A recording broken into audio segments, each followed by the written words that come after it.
Hello and welcome to Igniting Hope with MTN. We are in season 2 that we're launching today. Thank you so much. If you started the journey with us, it started in June when MTN Eswatini, together with MTN Group, and all other opcos within MTN, we were conducting our annual Yellow Care campaign. And we are back at it again, and so exciting that we are launching season 2 during Cybersecurity Month, the month of October. And we want to kick off our conversations right there. I think one thing that we cannot ignore is that we are now living in a cyber world. And just like any other community, it comes with beautiful things, but there's also security risks that you need to protect yourself from. So we're going to have a conversation that when it comes to cybersecurity, as consumers of the cyberspace, what are some of the things that we need to be awake to, and we need to educate ourselves, and also we need to implement so that we can stay safe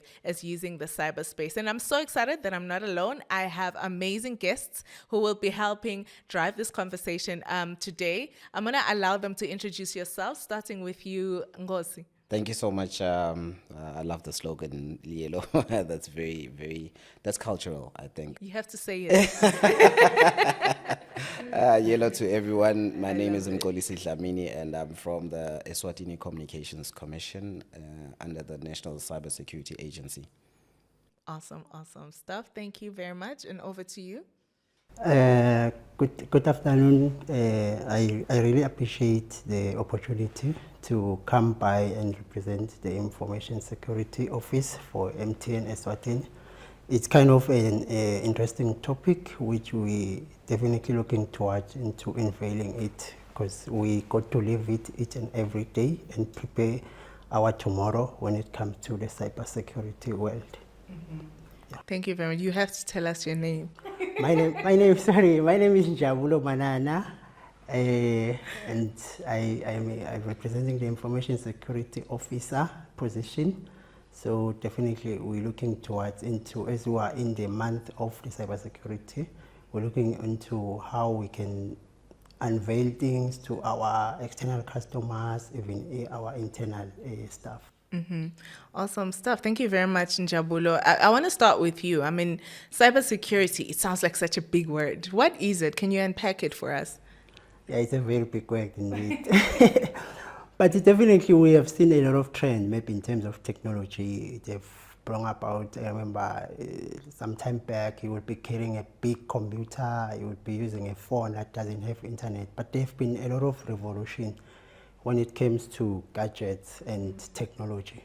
So when this revolution happened, now we're speaking about smartphones, we're speaking about devices at home that they connect. We started using the internet, we started talking about Internet of Things. To say when you're at home, you have a phone, you've got the smart TV, all of these gadgets, they interconnect. So definitely when you, with the changes of time, then like when you, let's say you design or create a new solution, you intend it for a good cause. Definitely someone is looking to say, how can we manipulate and bring a bad trade on that? So with that, I'm trying to say, when you talk about cybersecurity, in a simple term, I would say it's just a trend whereby it's an attack that come, let's say for an example, like carried out by attackers through using this technology, which have come as good thing to us.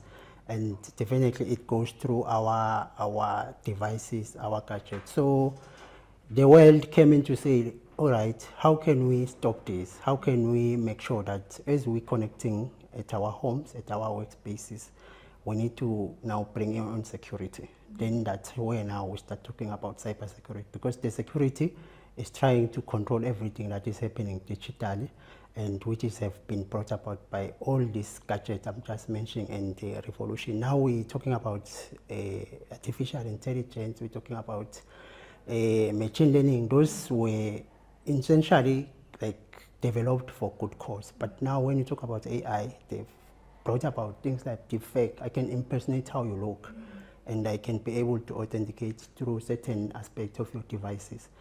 At first, when we created these solutions, they were looking to say, how can we make life better how can we improve the lives for, let's say, companies, for us at home, and so on, etc. Yeah. And I mean, it's a whole world. It's a whole world out there. And you you touch on AI. I think AI is one of the buzzing topics these days, and it's here. The wise thing for everyone to do is just to teach yourself and allow yourself to learn and grow with the space. But as you are saying, that all of these things start off beautifully. They start off as a beautiful solution that we definitely want to appreciate and consume. However, somewhere, somehow, someone then comes in to manipulate them for the bad.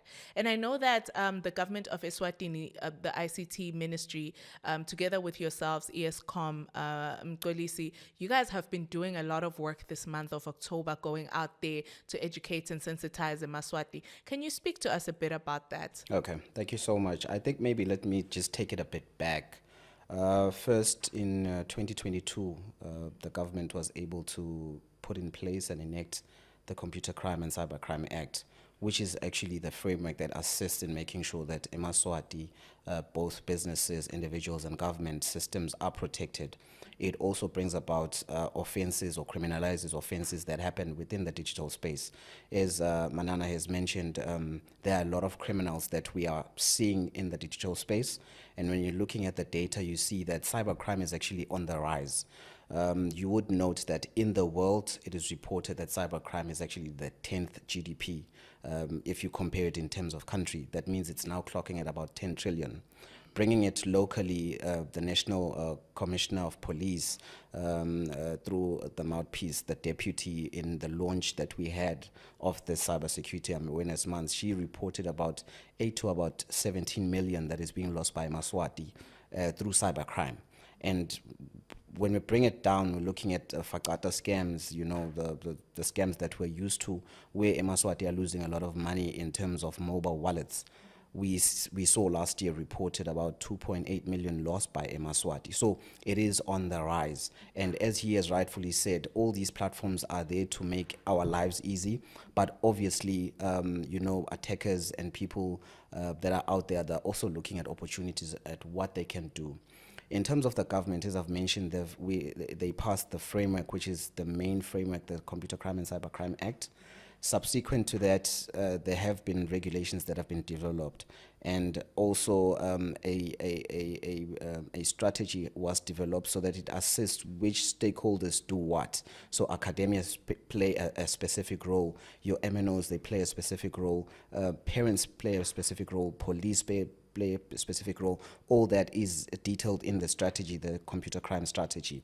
And then as of last year and this year, we have developed a procedure to assist not only judiciary but law enforcement as to how to investigate cybercrime.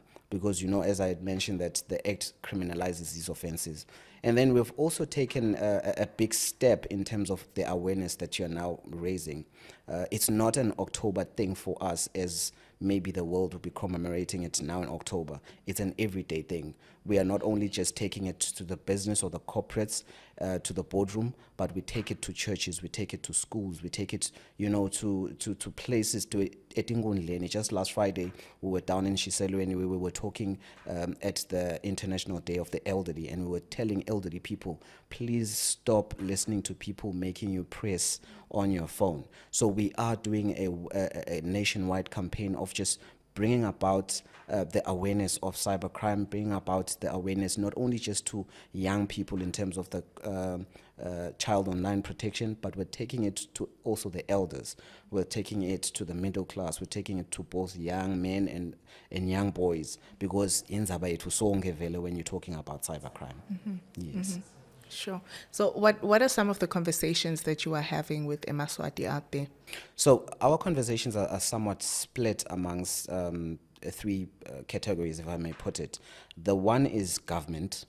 But government needs to put in place the frameworks that will assist the entire country, you know, forge a way, which is your policies must be in place at a national level. So government is playing that part in making sure that not only is national, but also her systems are safe.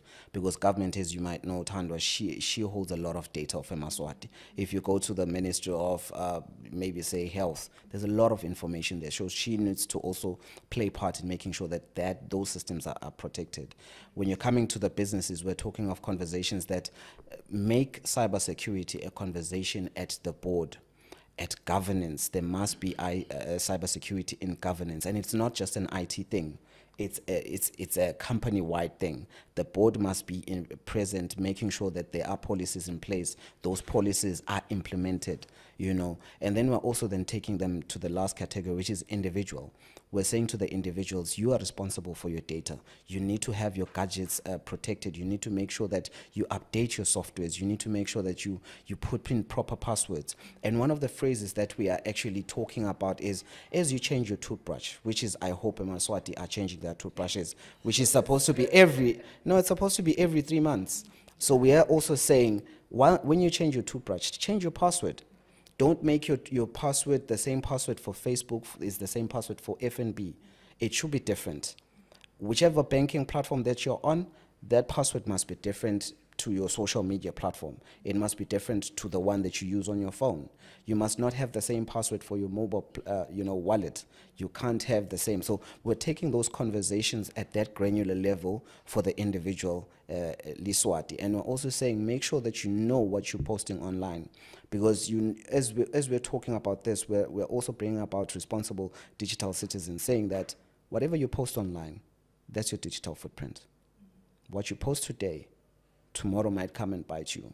So make sure that you post responsibly. Yeah. No, that's amazing. Let's shout out to our ISICOM. I think he's doing a very great job when it comes to trying, because the first element you need to do from cybersecurity perspective, you need to teach the people, because they are the first line of defense. If you can treat the person as an intruder or an attacker, eventually, which means there's no security.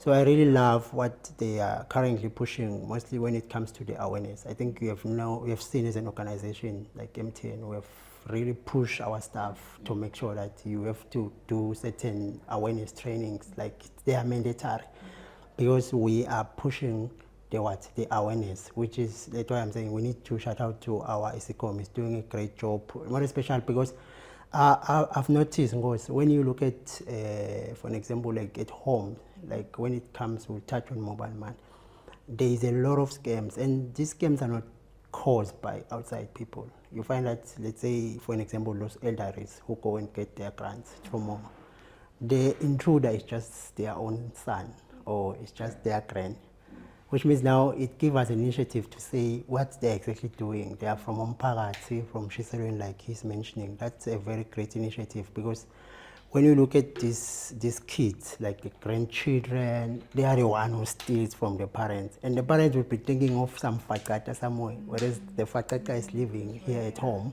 So now it gives us a task to say, let us teach our old father, grannies, we can name it, about the importance to say, keep your password safe. In IT related aspect, we'll talk about both password manager, but from an elderly person, you can't talk about it. He can just have his password, keep it on a trunk. Sometime back, when we were growing up, you find that your grandmother have got that special place where he always lock her or his things. Definitely we can follow suit and teach that to say, let us keep our information private. The time have passed whereby you can just share with anyone, because we have seen, like, the new generation, they're looking in how can they harvest information themselves. You don't even intruder that will come from overseas or something. So we really appreciate that, because that now speaks to that we're trying to make sure, like he's also mentioning things about Facebook, social engineering perspective. Make sure before you click anything, read, make sure your password is kept faith, like you can't share the same password. All of these practices, they eventually come back and speak to say we are improving our cybersecurity as a country, which we are really happy when it comes to that aspect. Yeah. Yeah, and Mcebisi also touched on some of the sensitization that they're just bringing in the corporate sector or in the business sector. And I know that at MTN, you guys are really doing a lot of work. You've just touched on the mandatory trainings that every person working within the institution should go through this training. I'll make an example. I didn't know there's such a thing called phishing until I went through a training. And I remember they sent a test email to see if we have, learned. And I remember I looked at the email, I was like, something's off here.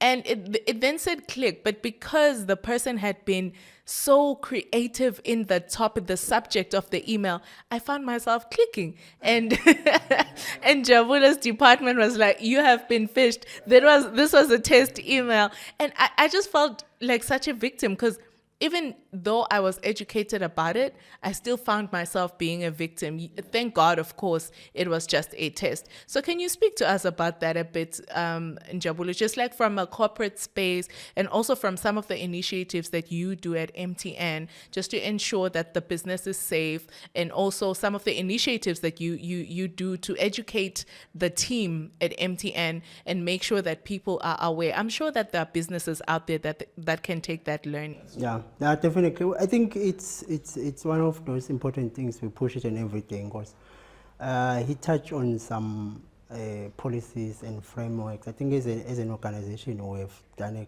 a good job.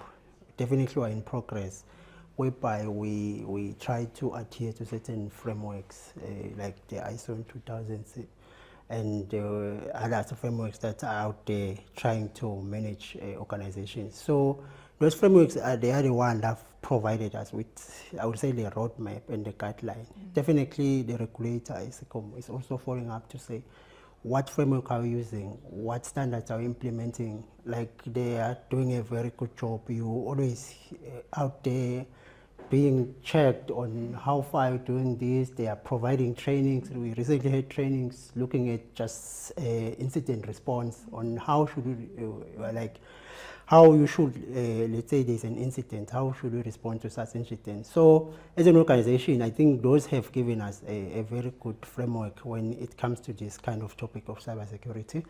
And also we have make it our point, like through our different departments. You can go from internal audits, they always come and assess you in certain all aspects of security. How far are you? Where there is a gap, definitely will improve. We have got business resilience, maturities, risk registers. They all checking on how far are we doing as an organization when it comes to certain aspects. There will be also that will come from compliance, checking on how we deal with our third parties and so on and so forth. So, and then we come to our staff. I think some of our staff have started to feel like you saying, they feel like, now I'm learned, I know everything. Njabul, what are we talking about? I've been doing phishing email for the last 10 years I've been in MTN. So we definitely come together and say, okay, let's put a test. Like you saying, we just recently put a test whereby we want to evaluate what you say you have learned, you really understand. Definitely, for others, it's clear that they are skeptical. They follow all the processes and the procedures. Because if you were to receive, for an example, for a phishing email that you have made an example to, while you need to read it very carefully, who's sending it, what's the content, and are there spelling grammars, it's a lot of things you need to evaluate. It's that domain, you can hover on the domain. Is it the domain the same what's written and also what you see from just that hovering that you're doing? So those are some tactics you can use to just identify a phishing email for anyone who are just out there at home. Sometimes they will give you different fonts, like the let's say the paragraph is different from the sanitation. So it features different features that you can see there. So, but when we do all of this, there is always a way to report a phishing email. Definitely, there is a phishing button that it's just a click. You click, and then it goes to the information security team. Then we review those emails, and then we see that, okay, this was maybe a legit email, but we love it when you are skeptical and say, no, guys, I'm not expecting an email from this one. It's not someone I normally work with, because I always say, if you get an email from, let's say, a custodian or an individual you don't normally interact, ask yourself a question: why is this one sending the email today? I haven't received it in a year, in a day, so and so on and so forth, because they create that kind of feel of urgency when they want to scam you, to say you need to do it now, otherwise, you see, they create that feeling in your head. So that's why we say, just chill out and try to read and try to understand. So as an organization, I'm just touching on the basics to say, we make sure that we train our staff each and every 3 months on different topics. You are sitting here, if I were to ask, I would expect to say you should know something from ransomware, you should know something from maybe phishing email. You should. So we try. It couldn't be the detail, but we try to say, understand just the basics when it comes to the security related topics, like the AI. Now we're talking about AI. I think recently we've been doing a deepfake training, whereby definitely, like I was making an example from when we opened the conversation, to say someone can come goes and say, like, create something with AI like you, and you can show up even in a meeting, whereas it's not you. So yeah. Yeah. And I love the fact that you're touching on pay attention to detail. Ask yourself these things before you respond. And also the tip that you're giving us, that there's always a sense of agency, because I think the same principle applies with the fatata scams that we in the previous years we have been experiencing. And of course, we are very grateful that there's a significant decline, because eMaswati are now educated, eMaswati are now more vigilant and paying attention. So thank you very much for raising that. And of course, we remind eMaswati again, please pay attention to detail. Don't just click because there's an SMS that came through, or there's a WhatsApp that came through, or pay attention to detail and verify, make sure that it is indeed from a credible source and it's not somebody trying to scam you. Thank you very much. This has been a beautiful conversation. And as we wind it up, any parting words? Nkosi, I'll start with you. Okay. I think I'd first and foremost give a kudos to MTN in terms of, you can see what Njabulo is detailing. It tells you that it's not just an IT thing or a by the way thing, but the entire executive, the board is part of this. That's why they're able to inculcate this culture of cybersecurity. And just to, give a word to other companies that please make sure that you make this cybersecurity a thing. Incorporated in your strategy, incorporated as part of things that need to be done. And just to add, yes, phishing simulations, they need to be a daily thing, or even if it's a weekly thing, because as Njabulo is touching around AI, these guys are getting smarter and smarter by the day. And the unfortunate reality is that with cybersecurity, we create that fence, and the attacker just needs to, use snipping tools and, break that fence in. And one of the biggest things that we find around cybersecurity, our weakest link is always the individual that has access into the building or has access into the systems. So that's why, I'm loving the emphasis around we train our staff, and it can't be a once-off thing. It needs to be like a daily thing, a weekly thing.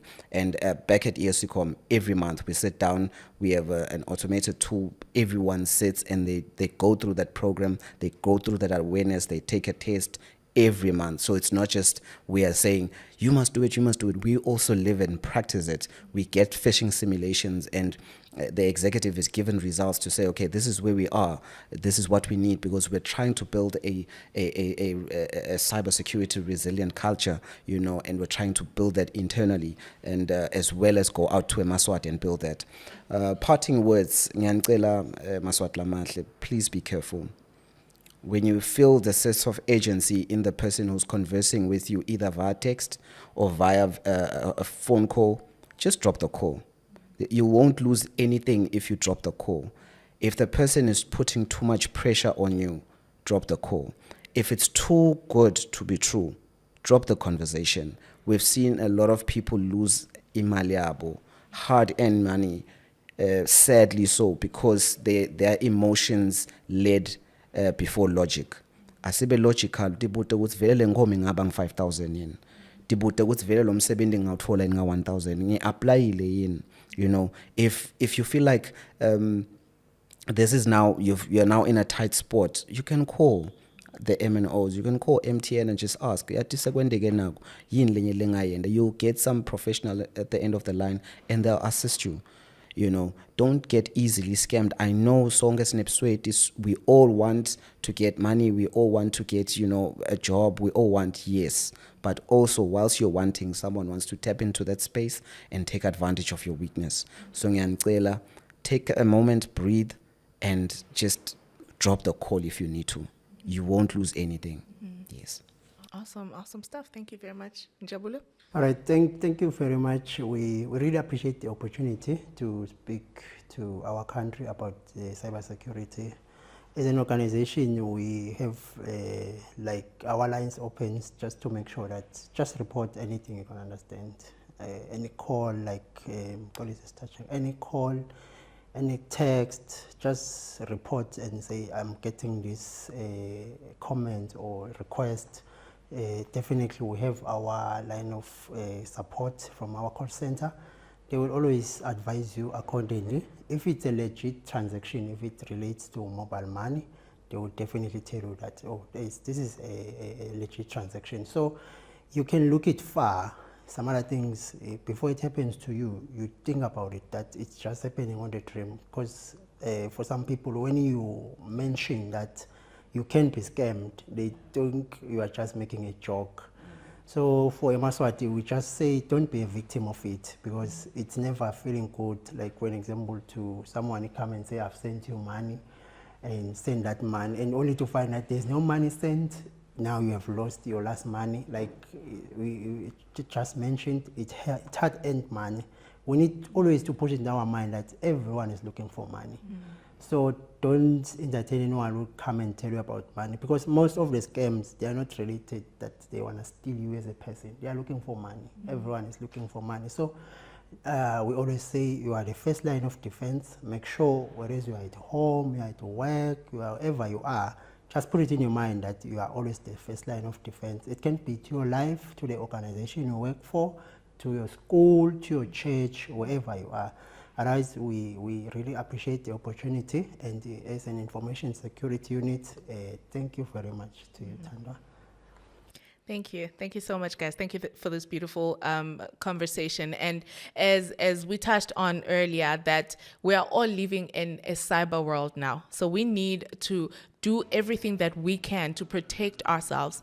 And they have shared on what it is that we need to know as we are navigating the cyberspace, just to make sure that we stay safe and we stay protected as we navigate the cyber space, and we stay secure in it. Hence cybersecurity. So thank you very much for tuning in. We continue with the conversation next week, and next week we'll zoom into the area of protecting children online. So please do tune in again next week, Thursday, and let us continue this very important conversation. And of course, we want to hear from you. We want to hear your thoughts. So please do drop us your thoughts. Do drop us what you have in mind when it comes to, or some of your experiences when it comes to the topic of cybersecurity on the comments, and let's keep the conversation going.